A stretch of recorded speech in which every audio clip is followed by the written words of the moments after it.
Hello everyone. आज का हमारा विषय है समास। समास विभिन्न प्रतियोगी परीक्षाओं में पूछे जाने वाला महत्वपूर्ण विषय है। इसलिए ही आज सामान्य हिंदी के अंतर्गत हम विभिन्न परीक्षाओं में पूछे जाने वाले समासों को जानेंगे और यह बड़े ही सरल और रोचक तरीके से इन्हें समझेंगे। तो चलिए शुरू करते हैं। समास। समास क्या है? समास का क्या अर्थ है? समास का अर्थ सम प्लस आस अर्थात पास पास बैठना। दो या दो से अधिक शब्दों को मिलाकर जब पास पास कर दिया जाए तो यह प्रक्रिया कहलाती है समास। अगर मैं दूसरे शब्दों में कहूं तो संक्षिप्तीकरण करना। अलग अलग शब्दों को जब संक्षिप्त कर दिया जाता है तो वह कहलाता है समास। जैसे रसोई के लिए घर, यहां पर 3 से 4 शब्दों का एक ही शब्द बना दिया रसोई घर। नीला है जो कंठ के लिए बना दिया नीलकंठ, और विद्या के लिए आलय किया विद्यालय, और आराम के लिए कुर्सी का बना दिया आराम कुर्सी। समास में दो पद होते हैं। पहला पद जिसे पूर्व पद कहा जाता है और दूसरा पद जिसे उत्तर पद कहा जाता है।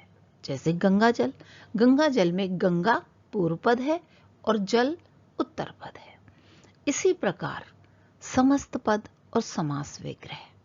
समस्त पद क्या है? मतलब विभिन्न अलग अलग शब्दों को जोड़ना कहलाता है समासित पद या समस्त पद। और समास विग्रह क्या है? जो नियमों के आधार पर शब्द बना है उसे अलग अलग करना, समझाने के लिए अलग अलग करना कहलाता है समास विग्रह। तो हम समस्त पद, समास विग्रह, पूर्व पद और उत्तर पद इनको जानने के बाद ही समास शुरू करेंगे। तो चलिए चलते हैं। समास के कितने भेद हैं? पहला अव्ययी भाव समास, दूसरा तत्पुरुष समास, तीसरा द्वंद्व समास, चौथा बहुब्रीहि समास, पांचवा है द्विगु समास और छठा है कर्मधारय समास। तो सबसे पहले पढ़ते हैं हम पहला अव्ययी भाव समास। क्या है अव्ययी भाव समास? नाम से ही स्पष्ट है, अव्ययी मतलब अव्यय होगा इसके अंदर। बिल्कुल ठीक समझा आपने। अव्ययी भाव समास में अव्यय होते हैं। इसमें भी दो पद होते हैं, पूर्व पद उत्तर पद, और दोनों मिलकर अव्यय बन जाते हैं। और पहला पद अव्यय होता ही है। पहला पद अर्थात पूर्व पद इसमें अव्यय होता ही है। और जब पूर्व पद और उत्तर पद दोनों मिलते हैं, इनको अगर हम प्लस कर दें तो ये पूरा जो शब्द है वो भी एक अव्यय बन जाता है।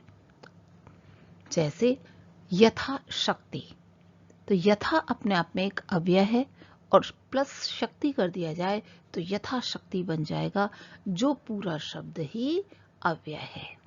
अब यहां पर जान लेते हैं कौन कौन से अव्यय या उपसर्गों का प्रयोग हुआ है। प्रति, यथा, बे, आ, नि, या फिर शब्दों की पुनरावृत्ति। इस पर हमें विशेष ध्यान देना है। पुनरावृत्ति, एक ही शब्द की बार बार आवृत्ति, अर्थात घर घर, गली गली, इस तरह से अगर आवृत्ति हो रही है, मतलब रिपीटेशन हो रहा है शब्दों का, तो वह है अव्ययी भाव समास। अब आपके दिमाग में यह आ रहा होगा कि अव्यय क्या है।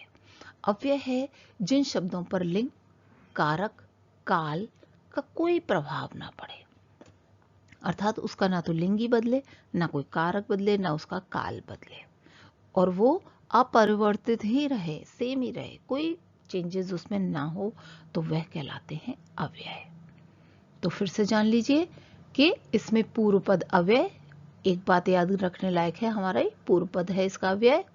दूसरी बात कि दोनों पद मिलकर बन जाते हैं शब्द अव्यय। दो चीज हमने यहाँ ये ध्यान रखी। तीसरी चीज हमें ध्यान रखनी है शब्दों की पुनरावृत्ति, रिपीटेशन। अगर सेम शब्द रिपीटेशन में आ रहा है, जैसे गली गली, घर घर, तो यह हो गया अव्ययी भाव समास। अब इसके उदाहरण देख लेते हैं। प्रति प्लस दिन, प्रतिदिन। प्रति अपने आप में एक अव्यय है और इसमें दिन को जोड़ दिया तो प्रतिदिन बन गया, और जो प्रतिदिन है वो अपने आप में एक अव्यय है। आप इसको बदल नहीं सकते काल के हिसाब से, नकार के हिसाब से, नहीं लिंग के हिसाब से। किसी भी लिंग में देखिए प्रतिदिन ही बनेगा। ऐसे ही आ को जन्म के साथ जोड़ा आजन्म, यथा संभव यथासंभव, अनु प्लस रूप अनुरूप, और भर पेट, हाथ प्लस हाथ हाथों हाथ। अब सेम रिपीटेशन है, यहाँ पर पुनरावृत्ति है, तो हाथ में ये हो गया आपका अव्ययी भाव समास। और देखिए आजीवन, आ प्लस जीवन, जीवन भर।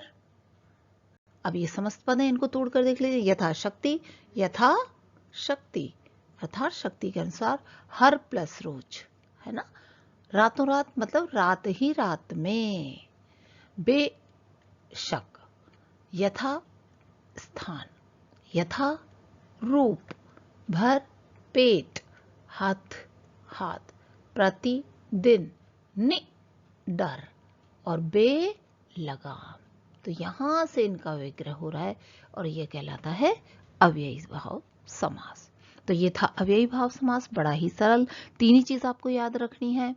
नंबर 1, अव्यय होगा पहला पद। दूसरा, दोनों पद मिलकर एक अव्यय बन जाएंगे। तीसरा पद, शब्दों का अगर रिपीटिशन है तो वो अव्ययी भाव समास है। तो अगला समास हम पढ़ते हैं हमारी अगली समास की श्रृंखला में, तत्पुरुष समास। तब तक के लिए धन्यवाद।